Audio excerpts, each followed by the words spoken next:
मानहानि मामले में सूरत कोर्ट से सजा के बाद राहुल गांधी की लोकसभा सदस्यता रद्द। लोकसभा सचिवालय ने जारी किया नोटिफिकेशन। कांग्रेस ने की इमरजेंसी मीटिंग। खरगे बोले सच बोलने का संघर्ष जारी रहेगा। डेट म्यूचुअल फंड के निवेशकों पर बढ़ेगा टैक्स का बोझ। डेट एमएफ में संशोधन लोकसभा में पास। लॉन्ग टर्म कैपिटल गेन और इंडेक्सेशन का नहीं मिलेगा फायदा। एफएनओ ट्रेडिंग होगी महंगी। फाइनेंस बिल में सिक्योरिटीज ट्रांजैक्शन टैक्स बढ़ाने का ऐलान। ऑप्शन और फ्यूचर्स में 25% ज्यादा लगेगा एसटीटी। टैक्स के नए नियमों से गिरा बाजार। सेंसेक्स निफ्टी दिन के निचले स्तर पर बंद। मिड कैप स्मॉल कैप शेयरों में बिकवाली। सेंसेक्स करीब 400 और निफ्टी 132 अंक टूटा। न्यू पेंशन स्कीम में बदलाव की तैयारी। पेंशन स्कीम की समीक्षा करेगी सरकार। वित्त मंत्री ने किया ऐलान। वित्त सचिव की अगुवाई में कमेटी का गठन। अप्रैल से ट्विटर पर फ्री ब्लू टिक नहीं। ट्विटर ने किया ऐलान। 1 अप्रैल से पैसे देकर ले सकते हैं ट्विटर का ब्लू सब्सक्रिप्शन।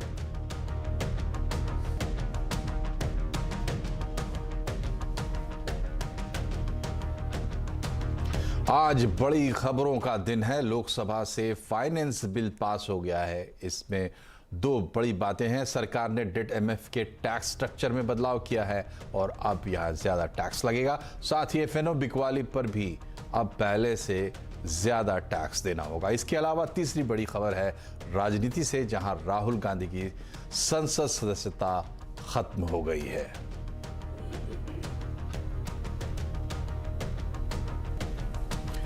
तो नमस्कार, आवाज समाचार में आपका स्वागत है। मैं हूं मनोज श्रीवास्तव। खबरों में आगे बढ़ते हैं और सबसे पहले बात करते हैं टैक्स से जुड़े नियमों में बदलाव की। तो लोकसभा से फाइनेंस बिल पास हो गया है। इसमें 2 बड़ी बातें हुई हैं। डेट एमएफ के टैक्स स्ट्रक्चर में बदलाव और एफएनओ बिकवाली पर एसटीटी में भी बदलाव। इसे लेकर पहले कंफ्यूजन हो गया था, पर बाद में सफाई आ गई। वित्त सचिव टीवी सोमनाथन ने सफाई देते हुए कहा कि एसटीटी पर जो कंफ्यूजन हुआ वो टाइपो एरर की वजह से हुआ। इसे ठीक कर दिया जाएगा। The rate increase is from 0.05 to 0.06. It's a 25% increase in the rate. Okay. And sir, how will you correct, sir? Because already the Lok Sabha has passed. It's a typographical. There's a routine procedure for it. Which is like... In fact, the rate is 0.05 to 0.06. So what is the reason? और finance bill के पर बात करने के लिए हमारे साथ हमारे 2 सहयोगी हैं, economic policy editor Lakshman Roy और यतिन मोता। सबसे पहले लक्ष्मण जी, ये बताइए कि डेट इंस्ट्रूमेंट्स को लेकर फाइनेंस बिल में क्या बड़े अनाउंसमेंट्स हुए हैं?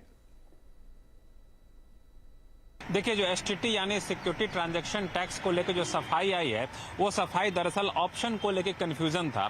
उस कंफ्यूजन को दूर किया गया है और अब ये कहा गया है कि ऑप्शन बेचने पर जो सिक्योरिटी ट्रांजैक्शन टैक्स लगता था पहले 0.05%, अब वो 0.05% से बढ़ करके 0.062% होगा। जी हाँ, जो ऑप्शन का सेल होगा उस पर ये एसटीटी बढ़ा दिया गया है। फ्यूचर के मामले में ये बढ़ोतरी 25% की गई है, यानी 25% अब ज्यादा फ्यूचर पर ये सिक्योरिटी ट्रांजैक्शन टैक्स लगेगा। कुछ टाइपो एरर था, यानी कुछ छापने में, प्रिंटिंग में गलती हो गई थी बजट में। अब फाइनेंस बिल में संशोधन एक औपचारिकता होती जिसे सरकार कर देगी, लेकिन अब यह है कि वो कंफ्यूजन दूर कर दिया है सिक्योरिटी ट्रांजैक्शन टैक्स को लेकर के किस पर कितना बढ़ेगा। और लक्ष्मण जी, ये बताइए एसटीटी को लेकर, जैसा आपने कहा था कि शाम तक सफाई आ जाएगी, सरकार ने सफाई तो पेश कर दी है, अपडेट क्या है? देखिए, दरअसल डेट म्यूचुअल फंड को लेकर ये बदलाव किया गया है। डेट म्यूचुअल फंड में ये कहा गया है कि अगर आपको डेट म्यूचुअल फंड में निवेश करते हैं, उससे जो कमाई होगी उस कमाई पर पहले long term capital gains tax लगता था, यानी फ्लैट 20% आपको टैक्स देना पड़ता था। अब ये long term capital gains tax नहीं लगेगा। हर तरह की कमाई पर, यानी डेट म्यूचुअल फंड से जितने भी समय अवधि के लिए कमाई हो, आपको short term capital gains tax देना पड़ेगा। तो इसमें अंतर ये हुआ कि अगर आपको डेट म्यूचुअल फंड में जो कमाई हो रही है उसमें अगर आप 30% के टैक्स स्लैब में आते हैं तो उस पर भी आपको पहले 20% टैक्स देना पड़ता था, लेकिन अब आपकी आमदनी में जुड़ जाएगी, आपके टैक्स स्लैब के हिसाब से टैक्स देना पड़ेगा, यानी आपको 30% टैक्स देना पड़ेगा। ये एक बड़ा बदलाव हुआ है। एक और महत्वपूर्ण बात कि पूरी तरह से डेट म्यूचुअल फंड है तो ये नियम लागू होगा। अगर म्यूचुअल फंड में 35% से कम पैसा इक्विटी में लगा है तो भी आपको यही नियम लागू होगा, यानी इक्विटी में थोड़ा सा पैसा लगा दिए तो आप टैक्स में इस बदलाव का बच नहीं सकते हैं। और एक और महत्वपूर्ण बात, ये सारे बदलाव जो है 1 अप्रैल से लागू होंगे, यानी अगले महीने की पहली तारीख से जो निवेश किया जाएगा उस पर लागू होंगे, उससे पहले जो निवेश किया गया है उस पर ये लागू नहीं होंगे।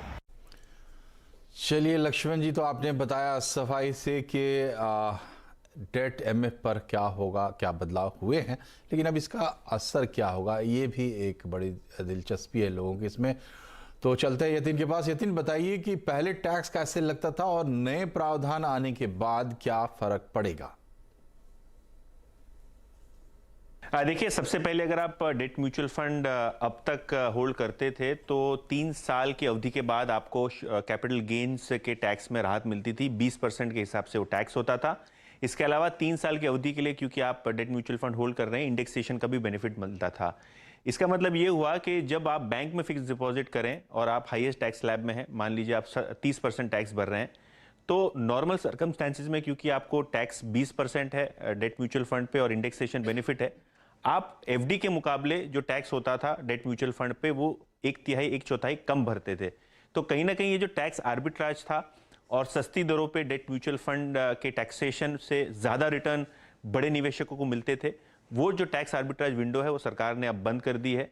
इसका मतलब ये है डेट म्यूचुअल फंड हो चाहे वो इंश्योरेंस प्रोडक्ट्स हो, क्योंकि इंश्योरेंस का भी प्रावधान आपने बजट में देखा था, ये सभी इन्वेस्टमेंट्स जो क्वाज़ी एफडी का काम करती थी उनका टैक्सेशन एफडी के बराबर ही सरकार ने इस अमेंडमेंट के द्वारा कर दिया है। तो कहीं ना कहीं ये एएमसी इंडस्ट्री के लिए झटका है, क्योंकि 20 से 25% रेवेन्यू जो है वो डेट म्यूचुअल फंड्स के सेल्स से और बिक्री से आता था और वहाँ की कमीशन से आता था, और इसीलिए आपने शायद देखा बाजार में एएमसी स्टॉक्स में थोड़ी बहुत नरमी थी और डेट म्यूचुअल फंड्स के निवेशकों में भी थोड़ा बहुत मायूसी का माहौल है।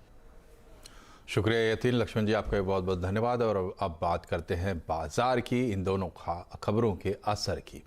जो टैक्स के नए नियमों में जो कन्फ्यूज़न रहा और बड़ी गिरावट के साथ इसकी वजह से बाजार बंद हुआ।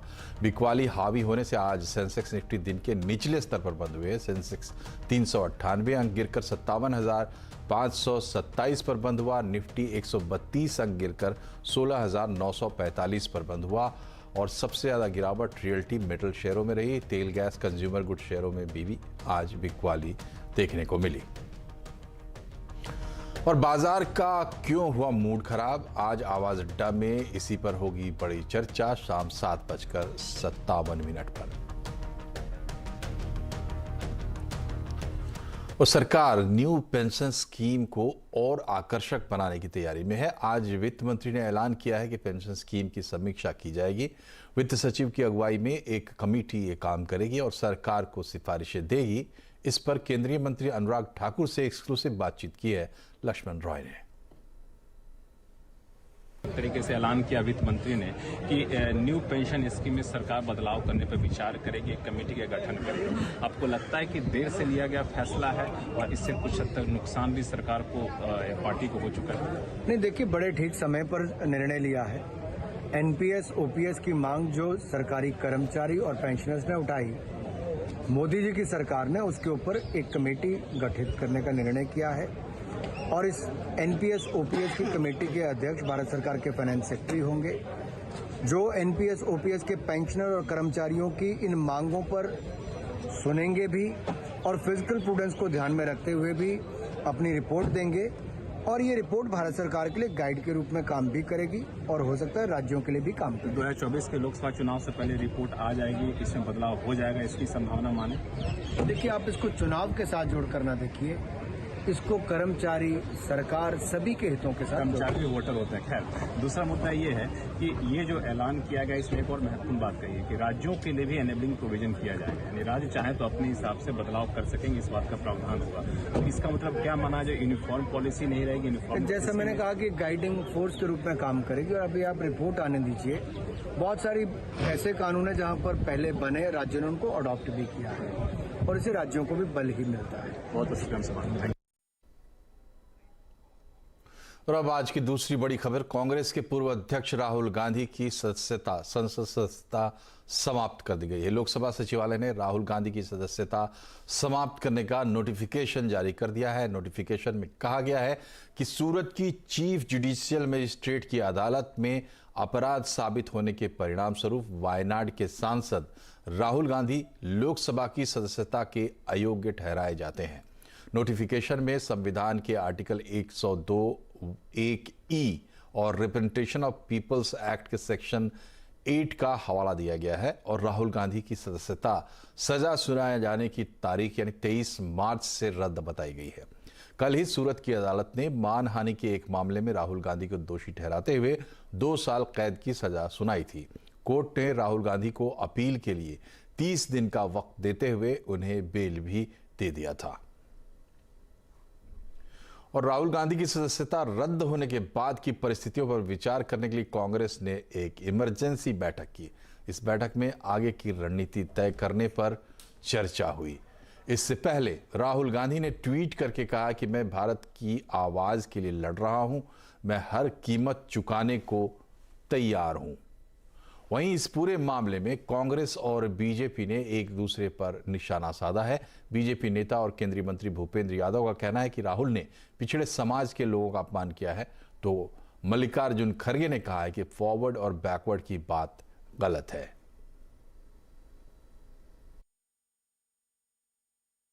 डिफेमेशन केस में जिस व्यक्ति को कोई संबंध नहीं है और वो व्यक्ति कोई बैकवर्ड क्लास का, फॉरवर्ड क्लास का, ये क्वेश्चन भी नहीं है। उनको सच बोलने वालों को सदन के अंदर रखना नहीं है, इसीलिए सदन के बाहर डाल रहे हैं। लेकिन सदन के बाहर भी हम बोलेंगे, सदन के अंदर भी बोलेंगे और कहीं भी अगर ये जो पब्लिक मीटिंग होते हैं उसमें भी हम बोलते रहेंगे। जब निर्णय आया तो कांग्रेस के नेता उस निर्णय के ऊपर अपशब्द कर रहे हैं, न्यायालय के ऊपर अपशब्द कर रहे हैं, न्यायिक प्रक्रिया पे अपशब्द कर रहे हैं। इस देश में न्यायिक प्रक्रिया के अनुसार शासन चलता है और जो सर्वोच्च न्यायालय ने डिस्क्वालिफिकेशन का जो निर्णय दिया है उसके अनुरूप जो जैसा अन्य जनप्रतिनिधियों के साथ कार्यवाही हुई है, उचित दिशा में उसी दिशा में कार्यवाही हुई है। वहीं आम आदमी पार्टी के चीफ और दिल्ली के मुख्यमंत्री अरविंद केजरीवाल ने राहुल की सदस्यता रद्द किए जाने को लेकर बीजेपी पर और मोदी सरकार पर निशाना साधा है। उन्होंने इसे तानाशाही बताया और कहा है कि सबको एकजुट होकर बीजेपी से लड़ना होगा। ये एक ऐसा माहौल बनाना चाहते हैं कि देश में बस एक ही पार्टी बचे, वन नेशन वन पार्टी, और सारी पार्टियों को खत्म कर दिया जाए। ये एक ऐसा माहौल बनाना चाहते हैं कि एक ही नेता बचे, वन नेशन वन लीडर, बाकी सारे लीडर्स को खत्म कर दिया जाए। इसी को तो तानाशाही कहते हैं, इसी को तो डिक्टेटरशिप कहते हैं। पूरा देश ये देख रहा है। मैं देशवासियों से अपील करना चाहता हूं कि ये भारत हम सबका है, ये भारत 130 करोड़ लोगों का है। हम सब ने मिलकर आज़ादी की लड़ाई लड़ी थी, हमारे पुरखों ने आज़ादी की लड़ाई लड़ी थी, आज़ाद भारत को आज़ाद कराने के लिए। और यहाँ एक छोटा सा ब्रेक, लेकिन खबरें अभी और भी हैं, इसलिए बने रहिए हमारे साथ।